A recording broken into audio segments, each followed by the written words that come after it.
सोमवार का व्रत करती है। कौन कौन ने करा था सावन के सोमवार का व्रत?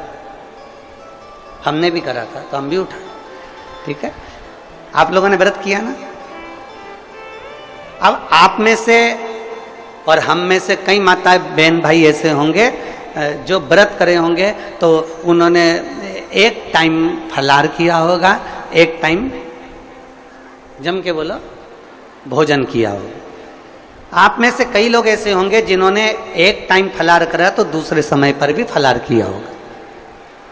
आप में से कुछ लोग ऐसे होंगे जो एक टाइम केवल फलाहार करे होंगे, दूसरे समय कुछ भी नहीं लिया होगा।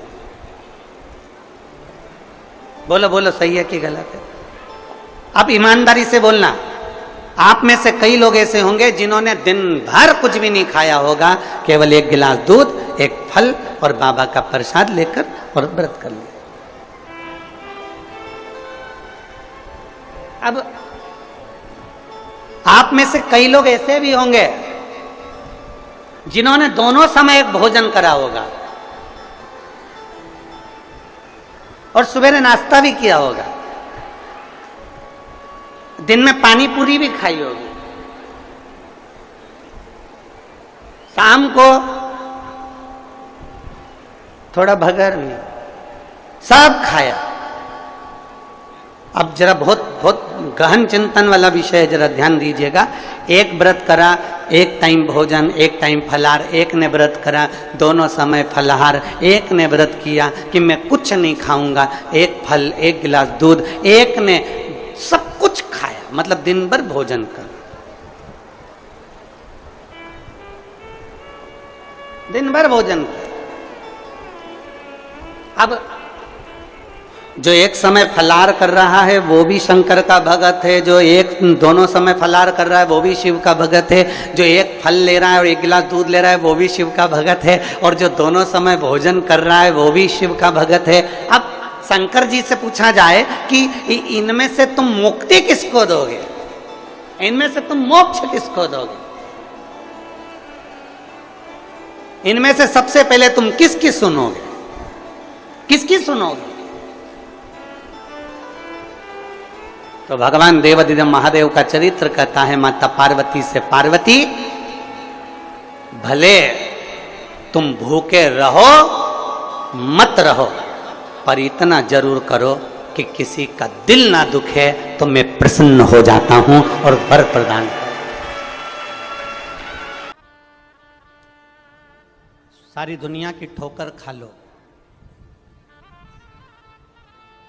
सारी दुनिया के हाथ जोड़ लो, सारी दुनिया से निवेदन कर लो, और उसके बाद भी तुम्हारी दुख की घड़ी समाप्त नहीं हो, तब प्रयास करना।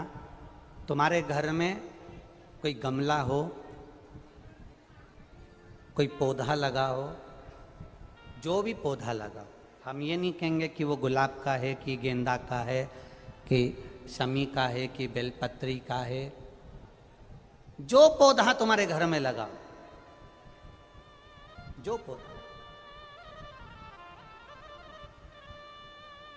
एक प्रयास करना। अभी सावन चालू हुआ है, अगर तुम्हें लगता है कि मेरी दुख का समय समाप्त नहीं हो रहा, मेरी दुख की घड़ी समाप्त नहीं हो रही, तो घर में रहने वाले जितने लोग आस्था चैनल पर कथा सुन रहे हैं, जितने फेसबुक यूट्यूब पर कथा सुन रहे हैं, और जितने पुष्कर राज की इस पावन धरा पर बैठकर कथा सुन रहे हैं, उनसे निवेदन करेंगे, श्रावण 2 सावन अब की बार हैं, एक अधिक मास का भी पड़ेगा और एक श्रावण ये पड़ेगा। ये जब 2 श्रावण पड़ते हैं तो इसमें हरि और हर का मिलन होता है, हरि और हर का मिलन, क्योंकि अधिक मास जो है वो भगवान पुरुषोत्तम का है, भगवान विष्णु का, और सावन के मध्य में अगर पड़ रहा है तो देवाधिदेव महादेव के साथ भगवान हरि का मिलन हुआ है, इसलिए इसको हरिहर श्रावण कहते हैं। ये 2 महीने के श्रावण में अगर मान लो एक दिन आपका निकल भी गया, 2 दिन आपके छूट भी गए, कोई दिक्कत की बात नहीं है। जो पेड़ तुम्हारे यहाँ लगा हो, जो पौधा तुम्हारे यहाँ लगा हो, जो वृक्ष तुम्हारे यहाँ लगा हो, जो क्यारा तुम्हारे यहाँ हो, कुंडी तुम्हारे यहाँ, उसी की मिट्टी को, उसी के पेड़ के नीचे, उसी पौधे के नीचे उस मिट्टी को थोड़ा सा हाथ से उसको उठाकर एक लिंग की आकृति बना लें। उसमें जलाधारी बनाने की जरूरत नहीं, केवल लिंग की आकृति बनाकर उसी की पूजन वहीं कर कर पानी चढ़ाकर 15 से 20 मिनट बाद अपना काम करने के बाद उसी को उसी मिट्टी में विसर्जन कर दें अपनी कामना कर कर। देव अधिदेव महादेव 2 महीने के बाद क्या देगा ये वही जान सकता है। वो क्या प्रदान करेगा ये उसके ऊपर। देख लिया हमने, बहुत बहुत प्रयास कर कर देख लिया, सारी दुनिया का हमने प्रयोग कर कर देख लिया। इनसे भी पूछा, उन्होंने कहा वाशरूम इधर बना दो, वास्तु शास्त्री ने कहा ये बना दो, ज्योतिषाचार्य ने कहा ये बना दो, उन्होंने कहा ये बना दो, उन्होंने कहा वो बना दो। हमने दुनिया का काम कर कर देख लिया, हाथों की अंगूठियां बदल कर देख ली, नग आभूषण बदल कर देख लिए, सोने की दिशा बदल कर देख ली, सीढ़ियों की दिशा बदल कर देख ली। अब जब सारी दिशा बदल कर देख ली, सारा काम कर कर देख लिया, उसके बाद भी अगर हमारी ग्रह दशा नहीं सुधरे, हमने सबके दरवाजे जाकर देख लिया, देवी देवताओं के भी धोक धोक के देख लिया, पर जब भी अगर हमारी दशा ना सुधरे तो फिर कहीं मत जाना, महादेव के चरणों में जाकर बस उसकी आराधना में लग जाना, फिर वो संभाल लेगा। जन्म और मृत्यु के प्रपंच से मनुष्य कब बाहर निकल सकता है? ये इस जो चक्र चल रहा है, एक साइकिल जो चल रही है, एक सर्कल जो चल रहा है, इस सर्कल से हम कब मुक्त हो सकते हैं?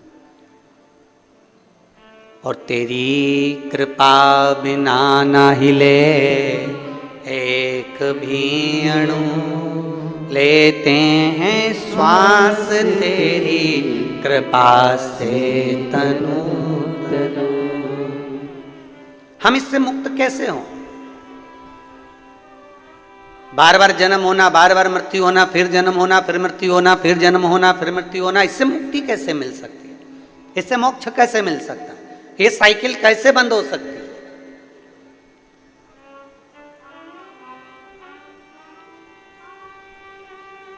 कैसे मुक्त हुआ जाए? हम और आप जब संसार में जन्म लेते हैं तो जन्म लेने के बाद में अपना कर्म पूरा कर कर फिर चले जाते हैं। अब हमको नहीं मालूम कि हम आएंगे कि नहीं आएंगे।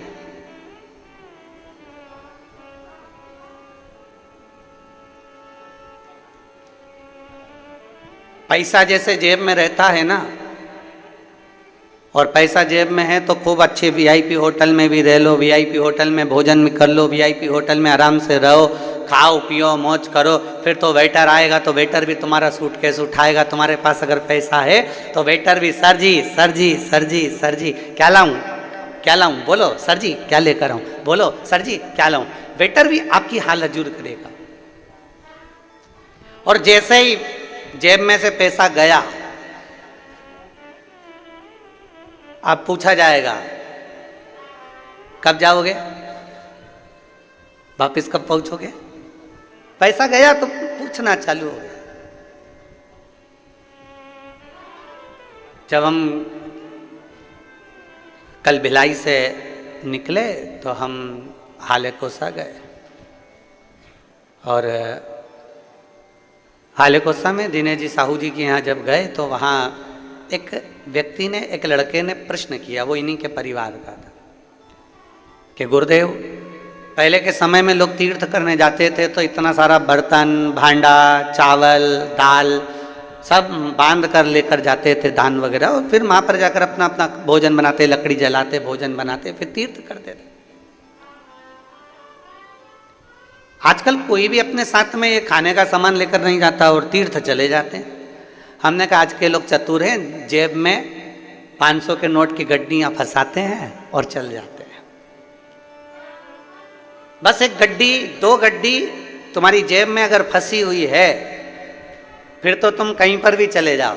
जी सर होटल रूम खोलो, जी सर वीआईपी दर्शन, जी सर अभी आइए, बस अंदर अभी दर्शन कराता हूँ, अभी जल चढ़वाता हूँ, अभी तुमको प्रणाम करवाता हूँ, जी सर लो, फिर तो तुम्हारे पास में अगर 500 की नोट की गड्डी बस फंसी हुई है तो जी सर लो, अभी मैं तुम्हारे गले में माला भी पहनाता हूँ, सर मैं आपको अभी भगवान से दर्शन कराता हूँ, सर मैं अभी आपको उनसे मिलवाता हूँ, सर मैं अभी ऐसा करवाता हूँ। बस 500 के नोट की गड्डी तुम्हारे जेब में है तो तुम मंदिर में दर्शन भी वीआईपी कर लोगे, ठहर भी जाओगे, होटल में भी पहुंच जाओगे, भोजन भी कर लोगे, अच्छे से घूम भी लोगे, फिर भी लोगे। तुम्हारे को ना चावल ले जाना है, ना दाल ले जाना है, ना बर्तन ले जाना है, ना भांडा ले जाना है, ना कोई सामग्री ले जाना है। बस अपनी जेब में 2 गड्डी फंसा कर रखो और चल दो, तो तुम्हारी सारी व्यवस्था अच्छी होगी। हम भी उस बच्चे से यही कहे कि अपनी जेब में जैसे 2 गड्डी फंसाना जरूरी है, उसी तरह अपने दिल में शंकर और पार्वती को फंसाना जरूरी है, तो ऊपर भी व्यवस्था अच्छी मिल सकती है।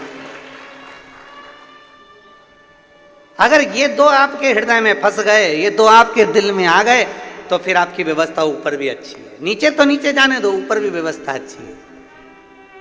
और कृपा की ना होती जो आदत तुम्हारी,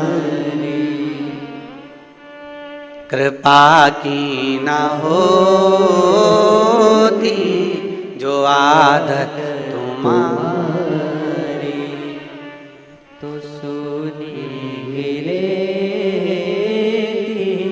अदालत तुम्हारी, गरीबों के दिल में जगह तुम न पाते, तो किस दिल में होती इबादत तुम्हारी, तो किस दिल में होती इबादत तुम्हारी। केवल एक शिव और पार्वती, राम और सीता, कृष्ण और राधा, नारायण और लक्ष्मी मां, ब्रह्मा और ब्रह्माणी,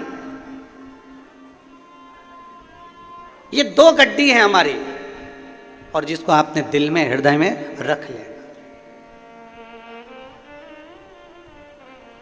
और हृदय में अगर रखा गई तो फिर भगवत भजन का आनंद अपने आप प्राप्त होगा।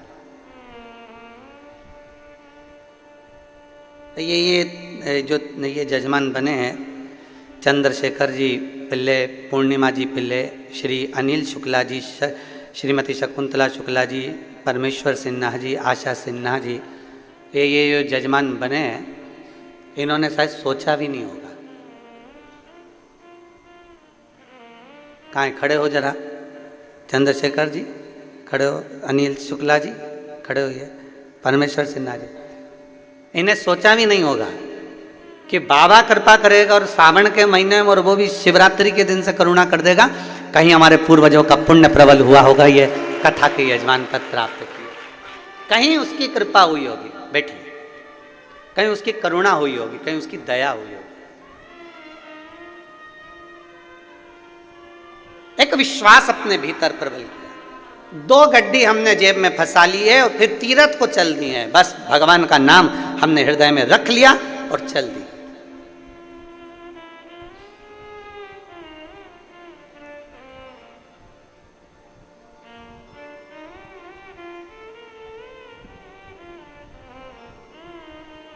और जितने यहाँ श्रोता बैठे हैं ना, ये भी जरा विचार करिएगा। बड़े जब कथा होती है, जगह संभालना पड़ती है, व्यवस्था करना पड़ती है, फिर साथ में छाता, फिर बिछाने का सामान, फिर सब। और बाबा ने ऐसी करुणा करी, ऐसी कृपा करी कि चलकर देवाधिदेव महादेव कुबेर भंडारी अपने नगर में आकर कथा सुन। ये कहीं ना कहीं कृपा है बाबा की, कहीं कृपा।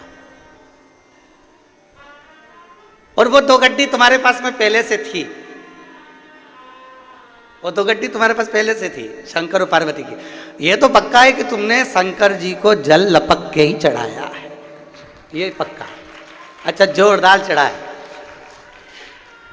और वो 2 गड्डी तुम्हारे पास में पहले से थी, एक शिव एक पार्वती, एक राम कृष्ण, शंकर पार्वती शिव राम कृष्ण रूपी, शंकर पार्वती रूपी जो गड्डी तुम्हारे पास में है, तुमने उसका प्रयोग करा और दिल से श्री शिवाय नमस्तुभ्यं, श्री शिवाय नमस्तुभ्यं। जपते रहे जपते रहे जपते रहे, उसका पुण्य फल आज प्रकट हो।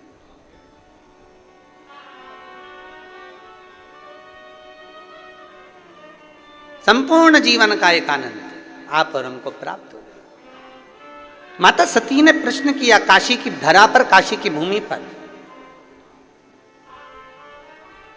और काशी की धरा पर भगवान प्रश्न कर रही है माता सती भगवान देवादिदेव महादेव से, भगवान शिव से, भगवान शंकर से। बाबा जी, हमारे मन के संशय को मिटा दीजिए। ये पुनरपि जन्म पुनरपि मरणम, बार बार जन्म बार बार मृत्यु के प्रपंच से कैसे छूटा जाए, वो हमको बता दीजिए।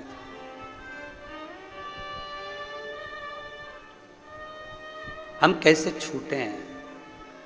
और भोलेनाथ सुना दो ऐसी कथा जिसे सुनकर मैं भी अमर हो लूं। हे शंभु, है त्रिकालदर्शी, है कैलाशी, है विनाशी, जिसको श्रवण कर मेरे भीतर के संशय मिट जाए, जिसको श्रवण कर मेरे भीतर का संशय चले जाए, ऐसी कथा मेरे जीवन को श्रवण करा दीजिए। मुझे श्रवण करना है ऐसी कथा जो मेरे संशय को मिटा दे, मेरे संशय को समाप्त कर दे। मां भगवान देवादिदेव महादेव सुन रहे हैं। माता सती बारंबार प्रश्न कर रही हैं, भगवान शंकर से बारंबार प्रश्न किया जा रहा है, बारंबार। और कितना सुंदर बात है, शिव पुराण कहती है यदि हमारा कर्म अच्छा है, यदि हमने श्रेष्ठ कर्म करा है, तो हमको भगवान को ढूंढने की जरूरत नहीं पड़ती, बाबा देवादिदेव महादेव हमको ढूंढता है।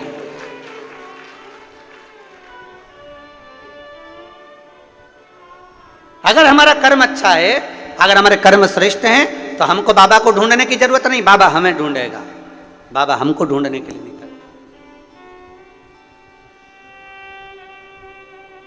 कर्म अच्छा करिए। अभी भिलाई की कथा में हमने एक बात कही थी कि बन सके जिस बच्चे को एजुकेशन की जरूरत है, अच्छे पढ़ाई की जरूरत है, और बच्चा अच्छा पढ़ना चाहता है, तो उस बच्चे को अच्छी पढ़ाई कराइए। किसी को चिकित्सा की जरूरत है और बहुत बीमार व्यक्ति है और उसको चिकित्सा की जरूरत है, तो उसको अच्छी चिकित्सा कराइए। किसी को एजुकेशन चाहिए, उसको एजुकेशन दिलाया जाए, किसी को चिकित्सा चाहिए, उसको चिकित्सा दिलाई जाए, जिससे वो अच्छे से अपने जीवन को आनंद पूर्वक जी सके, वो आगे बढ़ सके।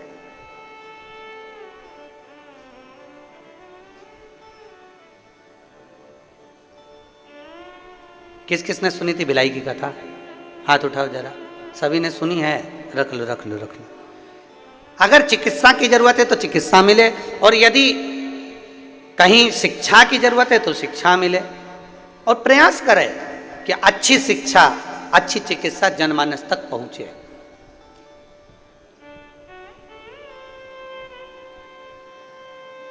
सती मैया कह रही है कि मेरे भीतर का संशय मिटा दीजिए। कर्म अच्छा है तो आपको परमात्मा को ढूंढने की जरूरत नहीं, परमात्मा आपको ढूंढेंगे। और अगर कर्म बेकार है, समय की अवस्था धीरे धीरे धीरे धीरे आती जाती है और मालूम पड़ जाता है कि हमारा आने वाला समय कैसा है। बचपन में कुछ अच्छा करा है तो जवानी में प्राप्त होता है, और जवानी में कुछ अच्छा करा है तो अधेड़ी में प्राप्त होता है, और अधेड़ी में कुछ अच्छा करा है तो बुढ़ापे में प्राप्त होता है। और यदि हम पूर्व से ही केवल थोड़ा थोड़ा थोड़ा थोड़ा पाप कर्म हमारा इकट्ठा होता गया, तो बुढ़ापे में ये मत सोचना कि बहू तो रोटी दे देगी, बुढ़ापे में यह मत सोचना कि परिवार के लोग जी हजूरी कर लेंगे। अगर बुढ़ापा आते आते अपने ही अपने को ताना दे रहे हैं, बुढ़ापा आते आते अपने ही अपने को गाली दे रहे हैं, बुढ़ापा आते आते अपने ही अपनों को अपशब्द कर रहे हैं, तो फिर यह मान कर चलना कि हमने पूर्व का कर्म थोड़ा श्रेष्ठ नहीं कर पाए, इसलिए आज हमको सुनना भी पड़ रहा है और सहना भी पड़ रहा है। अरे इनको ज़्यादा पैसा नहीं मिलता है, ये तो थोड़ा बहुत मायके गई, पापा ने दे दिया, माँ ने दे दिया, बाबूजी ने दे दिया, महतारी ने दे दिया, थोड़ा थोड़ा इकट्ठा करती है। बच्चों का मिलता है वो इकट्ठा कर लेती है, थोड़ा सा पति देवता दे देते हैं, वो इकट्ठा कर लेती है। थोड़ा कहीं कोई मेहमान पावना आ गया, कहीं से धन आ गया तो वो इकट्ठा कर ले। जो नौकरी करती है उनका नहीं कर रहे हम, जो सर्विस कर रहे हैं उनका हम नहीं कर रहे। हम तो जो घर की दीदियां हैं, घर की हमारी बहनें, हमारी जीजियां हैं, हम उनका करें। थोड़ा थोड़ा थोड़ा थोड़ा 50, 100, 500, 200, 25, 50, 100, 500, 200 इकट्ठा कर लेती है। किसके लिए इकट्ठा कराएंगे? बोलो बोलो जरा जीजियों, बोलो जरा जम के। खुद के लिए? बोलो जम के। नहीं। किसके लिए इकट्ठा करा? ये पैसा इकट्ठा करा जब बच्चों को जरूरत पड़े तो मैं निकाल कर दे सकूं, और पति को जरूरत पड़े तो मैं निकाल कर दे सकूं। ये उस समय के लिए, खुद के लिए नहीं।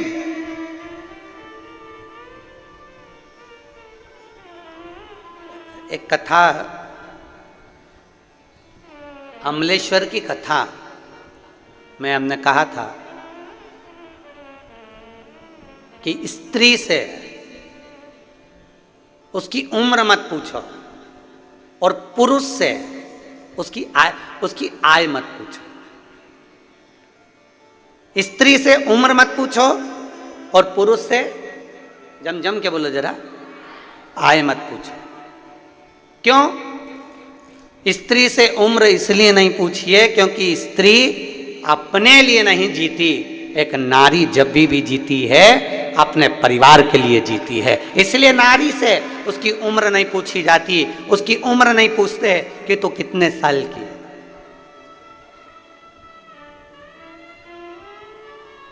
स्त्री से उसकी उम्र नहीं पूछी जाती कि तू कितने वर्ष की है। और पति से, ये जितने मेरे जीजा बैठे हैं यहाँ पे और जितने आस्था चैनल पर जीजा कथा सुन रहे हैं, इनसे इनकी आय नहीं पूछी जाती। तुम कितना कमाते हो, कितनी आवक हो रही है, कितने की फसल गई, कितना आया, नौकरी करते हो, सर्विस करते हो, कितना मिलता है, कितना कटता है और कितना मिलता है, इनसे नहीं पूछा जाता। स्त्री से उम्र मत पूछो और पति से उसकी आय मत पूछो, क्योंकि घर का पिता, घर का पुरुष जब भी कमाता है अपने लिए नहीं कमाता, वो अपने परिवार के लिए कमाता है, वो अपने लिए नहीं कमाता। क्या पूछा जाए इनसे? एक नारी का पूरा जीवन, एक स्त्री का पूरा जीवन अपने परिवार के लिए लग जाता है, पूरा जीवन।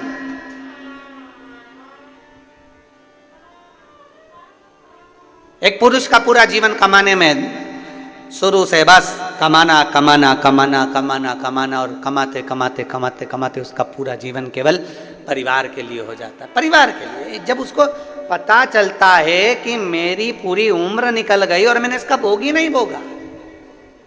मधुमक्खी छत्ता बनाती है,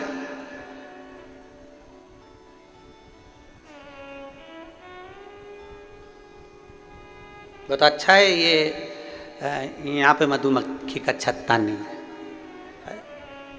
एक बार कहीं कथा करने गए थे बिहार साइड में, तो वहाँ मधुमक्खी का छत्ता था।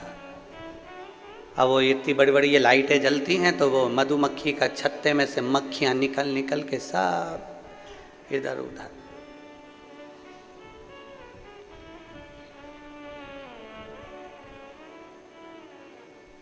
छत्तीसगढ़ सरकार को और छत्तीसगढ़ की प्रशासन को, दोनों को धन्यवाद है, बहुत बहुत साधुवाद, बहुत बहुत साधुवाद।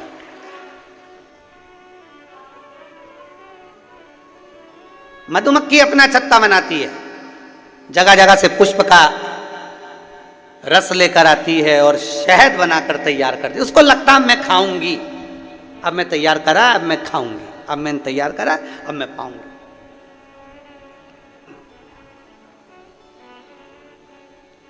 फिर सोचती है वो, अब मैं खाऊंगी। जीवन बहुत विचित्र है।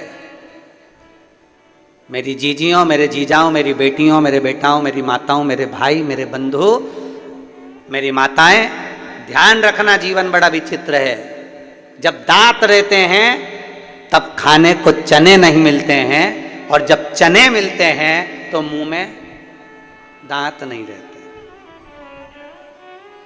पूरा जीवन तो हम संघर्ष में निकाल देते हैं। बस मेहनत करूंगा, अभी थोड़ा कमा लूंगा ना, इसके बाद घर बनाऊंगा, घर बनाऊंगा, एक नंबर का मकान बनाऊंगा, गाड़ी लाऊंगा, ये करूंगा, वो करूंगा।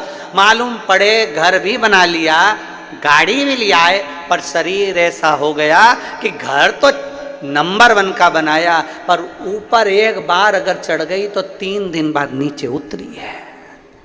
फिर क्या मतलब का घर? कई कई माताओं को बड़ा शौक रहता है, बस अपने पति से कहती हैं अपने एक मकान बनाएंगे, इतनी बारिश होती है ना, एक कपड़े सुखाने की जगह नहीं है अपने घर में। अरे बोलो तो सही है कि गलत है? अपने यहाँ कपड़े सुखाने की जगह नहीं है, अपन एक मकान बनाएंगे और घर में ऐसा ऊपर ऐसा शेड लगा देंगे जहां पर कपड़े सूख जाए, कर जाए, और ऊपर अपन 2 मंजिल का बना लेंगे, बच्चों का कमरा अलग, इस बेटी का कमरा अलग, दामाद अलग, तो ये सब चीज कमरे कमरे बना देंगे और ऊपर अच्छी व्यवस्था कर देंगे कपड़े वपड़े सूखने की। अब मालूम पड़े बेचारे पति ने हिम्मत कर कर मेहनत कर कर कमा कर घर बना दिया, घर के ऊपर कमरे, कमरे के ऊपर छत भी बना दी, और छत पे ऐसी व्यवस्था भी कर दी कि कपड़े सूख जाएं। अब मालूम पड़ा जब मकान बनाने का कहा गया था तब उम्र दूसरी थी, और आज जब कपड़े की बाल्टी लेके ऊपर चढ़ी तो मालूम पड़ा 4 घंटे तक वहीं पर बैठी है। भगवान भोलेनाथ, शंभुनाथ, त्रिकालदर्शी, कैलाशी, अविनाशी, इतने में नीचे आवाज पहुंची बहू के पास में, मम्मी क्या हो गया?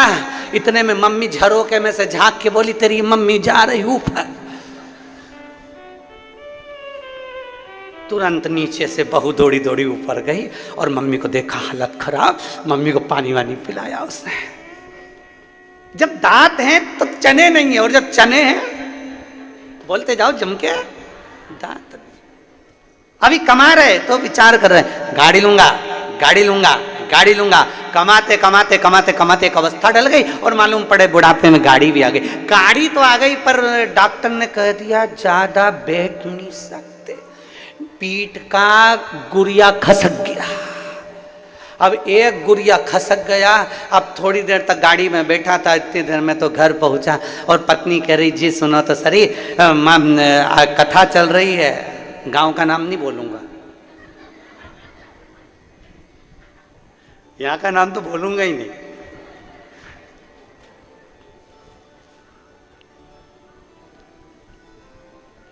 वो तो बहुत समझदार हो तुम, वैसे समझ जाओगे।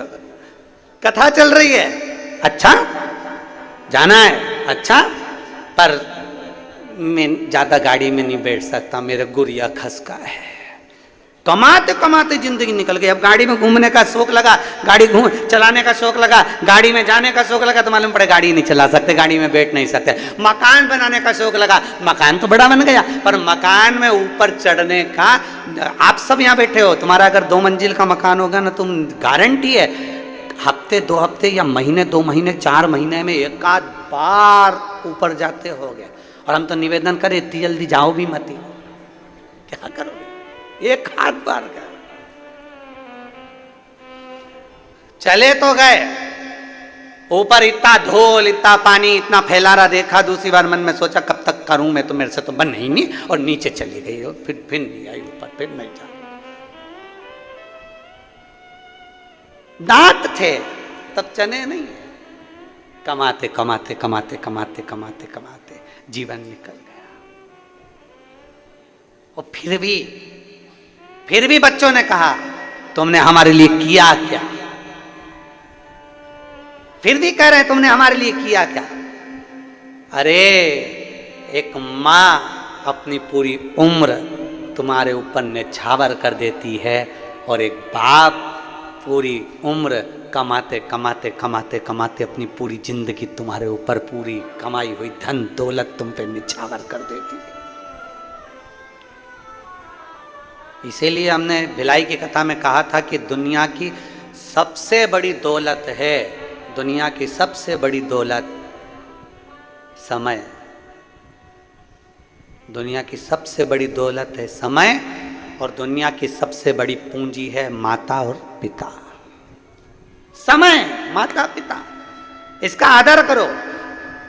समय की कीमत को समझिए, समय के अनुभव का आनंद लीजिए, समय को समझने का प्रयास करो। आज जो समय है कल नहीं रहेगा, जो कल है वो परसों। सोना गया वापिस आ जाएगा, चांदी गई वापिस आ जाएगी, गाड़ी गई वापिस आ जाएगी, बंगला गया वापिस आ जाएगा, पर जो समय चले गया वो वापिस नहीं आ सकता। वो गया तो गया, फिर नहीं आने वाला। इसलिए समय की अनुकूलता समझिए कि हमारा बचपन है उसको भी हम श्रेष्ठता में जिए, हमारी जवानी है उसको भी हम श्रेष्ठता में जिए, हमारी अधेड़ी है उसको भी हम श्रेष्ठता में जिए, और हमारा बुढ़ापा है उसको भी हम श्रेष्ठता में जिए। दुनिया तो गलती छांटने के लिए बैठी है। एक पति पत्नी गार्डन में घूम रहे थे, बगीचे में दोनों घूम रहे हैं, पति और पत्नी दोनों। घूमते घूमते ही देखा कि सामने से कुत्ता आ गया। पत्नी घबरा गई, सामने से कुत्ता, पत्नी घबराई, थोड़ा पीछे हटी, कुत्ता और आगे बढ़ा, पत्नी और पीछे हटी, कुत्ता और आगे बढ़ा, पत्नी और पीछे हटी। पति को लगा ये कुत्ता मेरी पत्नी को काट खाएगा, कल बच्चों को स्कूल भेजना है, टिफिन कौन बनाएगा, कौन बनाएगा, मेरे को दुकान जाना है, मेरा भोजन कौन बनाएगा, करूं क्या। जैसे कुत्ता जम के लपका, पति ने पत्नी को गोदी में उठा लिया। जो गोदी में उठाया कुत्ता भाग गया। कुत्ता भागा, पत्नी नीचे उतरी, उतरते सी चिल्ला के बोली, तुम में अकल है थोड़ी बहुत भी, तुम्हें लक्षण है थोड़ा बहुत भी। पति ने कहा क्या हो गया, दुनिया के लोग कुत्ते को भगाने के लिए पत्थर उठाते, तुमने मुझे उठा लिया। अब पति हाथ जोड़ के बोला, मैंने तेरे को मारने के लिए कुत्ते को नहीं उठाया था, मैंने तो इसलिए उठाया था कि तुझे कुत्ता नहीं काट का, मेरे पाँव में काट लेगा चल जाएगा, पर तुझे काटेगा तो मुझे अच्छा नहीं लगेगा। पर समझ है ना व्यक्ति की, क्या समझेगा। आप किसी को कितना भी समझाने का प्रयास कर लो, उसकी बुद्धि, उसके विवेक, उसके आनंद के साथ जितना समझ सकता है वो उतना ही समझेगा, उतना ही, उससे ज्यादा वो नहीं समझ सकता।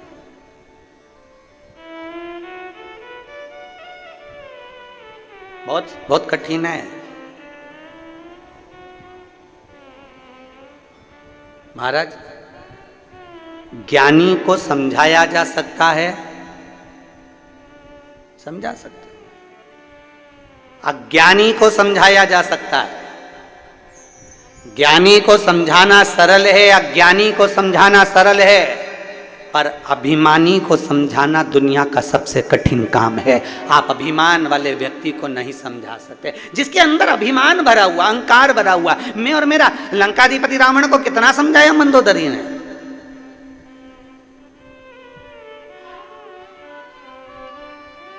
लंकाधिपति रावण को विभीषण ने समझाया, मंदोदरी ने समझाया, स्वामी सीता जी को लौटा रहे, स्वामी सीता जी को लौटा दीजिए, पर अभिमान भरा हुआ था भीतर, मैं और मेरा, मैं 10 आनंद, 10 ग्रीवा, हजारों हाथ। क्या समझती है मंदोदरी तू मुझको। मंदोदरी बार बार समझाती है, नाथ तुम भले 1000 हाथ हो, तुम्हारे भले तुम्हारे 10 मुख हो, पर एक स्त्री पर तुम्हारी जो दृष्टि पड़ी है ये पूरे कुल को डुबो देगी। कहते हैं पराया धन और पराई स्त्री पूरे जीवन को बर्बाद कर देती है, पूरे जीवन को बर्बाद कर देती है। पराया धन और पराई स्त्री पूरे जीवन को बर्बाद कर देती है। कितना सुंदर वर्णन आया है। एक संत, एक भगवान का भक्त निकल कर जा रहा था, उसके साथ उसकी पत्नी थी। बड़े प्रेमी जीव थे, भगवान के विरल भक्ति में रमने वाले। जा भगवान शंकर का गुणगान करते करते जा रहे हैं, नमः शिवाय, ओम नमः शिवाय, नमः शिवाय, ओम नमः शिवाय, नमः शिवाय, ओम नमः शिवाय, नमः शिवाय, ओम नमः शिवाय, चले जा। इनका नियम था, जंगल से लकड़ी लाते, लकड़ी को बेचते, बेचकर अपना यापन करते, लकड़ी बेचकर अपना जीवन यापन करते थे।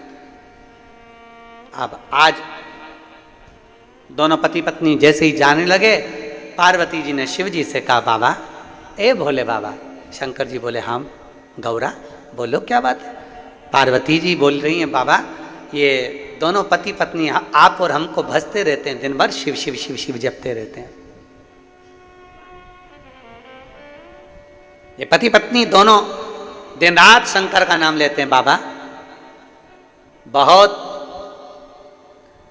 बहुत तकलीफ में, आप कृपा कर दो ना, इनको थोड़ा बहुत धन दे दीजिए ना, आपके कुबेर के खजाने में से, कुबेर के भंडार में से थोड़ा सा धन इनको दे दो। शंकर भगवान पार्वती जी से बोले, पार्वती मैं दे तो दूंगा, पर इनके भाग्य में अभी धन श्रेष्ठ नहीं है, इनके भाग्य में भी धन श्रेष्ठ नहीं है।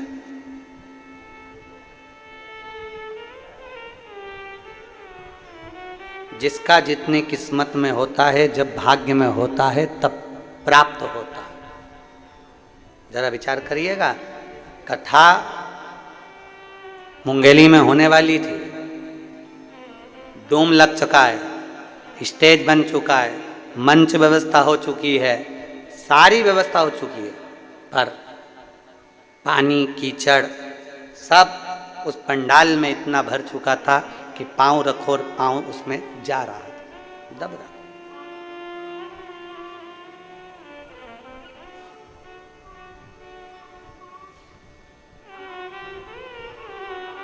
ऐसा नहीं है कि प्रशासन नहीं चाहता कि कार्यक्रम नहीं हो, अपने क्षेत्र में कार्यक्रम हो, ये तो प्रशासन भी चाहता है। क्षेत्र के चाहे कलेक्टर हो, एसपी हो, एसएसपी हो, कमिश्नर हो, आईजी हो, डीएसपी हो, एसडीएम हो, हर तहसीलदार हो, हर टीआई, सब चाहते हैं कि हमारे क्षेत्र में भी बाबा की कथा हो। ऐसा नहीं कि नहीं चाहते, पर उनका भी एक भाव होता है कि सुरक्षित हो, सुरक्षा पहले, क्योंकि देखा हुआ है अभी भिलाई में जो कथा हुई है, भिलाई में 3 बार पहले कथा हो चुकी है, पर आपने देखा होगा ये जो चौथी कथा भिलाई में हुई, जो 3 कथा हुई है, उन कथा से भी ज्यादा भीड़, ज्यादा भक्त भिलाई की इस कथा में पहुंच गए, और इतने भक्त पहुंचे कि पूरी रोडों पर चारों तरफ भक्त भरे हुए थे।